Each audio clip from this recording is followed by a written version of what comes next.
તો અરવલ્લીની રતનપુર બોર્ડર ઉપર પોલીસનું પેટ્રોલિંગ।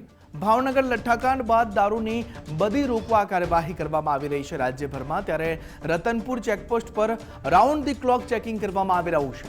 નાના મોટા વાહનોમાં ભરેલા માલસામાનની તપાસ કરવામાં આવી રહી છે। રતનપુર ચેકપોસ્ટ ઉપરથી કરોડોનો દારૂ પકડાય છે। જિલ્લા હાઈવે ટ્રાફિક પોલીસ દ્વારા સઘન તપાસ હાથ ધરવામાં આવી। સ્થાનિક પોલીસ પણ ચેકિંગ કામગીરીમાં જોડાઈ ગઈ છે। બિન અધિકૃત પ્રવૃત્તિઓ અટકાવવા પોલીસનો આ કડક બંદોબસ્ત પણ રતનપુર ચેકપોસ્ટ પર જોવા મળી રહ્યો છે।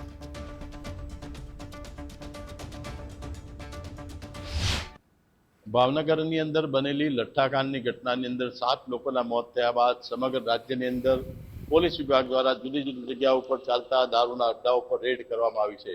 જે દારૂ ઘુસાડવામાં આવતી જે બોર્ડરોની જે ચેકપોસ્ટો છે તેની પર પણ વોચ રાખવામાં આવી રહી છે। ત્યારે અત્યારે હાલ આપણે અરવલ્લી જિલ્લાની જે રાજસ્થાન સરહદને જોડતી રતનપુર ચેકપોસ્ટ ઉપર છીએ। દ્રશ્યમાં આપ જોઈ શકો છો કે જે રતનપુર ચેકપોસ્ટ છે તેની ઉપરથી વર્ષે દાડે કરોડો રૂપિયાનો જે વિદેશી દારૂનો જથ્થો અહીંથી ઝડપાતો હોય છે। ત્યારે પોલીસે જે ભાવનગરની ઘટના બન્યા બાદ આજે રતનપુર બોર્ડરની જે ચેકપોસ્ટ છે ચેકપોસ્ટ ઉપર વાહનોનું જે તપાસ છે તે તેજ કરી છે। રાજસ્થાનમાંથી ગુજરાતમાં પ્રવેશતા તમામ નાના મોટા જે વાહનો છે તેની અંદર પોલીસ દ્વારા તપાસ કરવામાં આવી રહી છે। વાહનોની અંદર ભરેલા માલ સામાન તેમજ બેઠેલા મુસાફરોની સાથે સાથે વાહનોની અંદર પણ તપાસ કરવામાં આવી રહી છે અને કોઈ પણ જાતે ગુજરાતની અંદર દારૂ ન ઘૂસે તે માટે તકેદારીના પગલાં ભરવામાં આવી રહ્યા છે।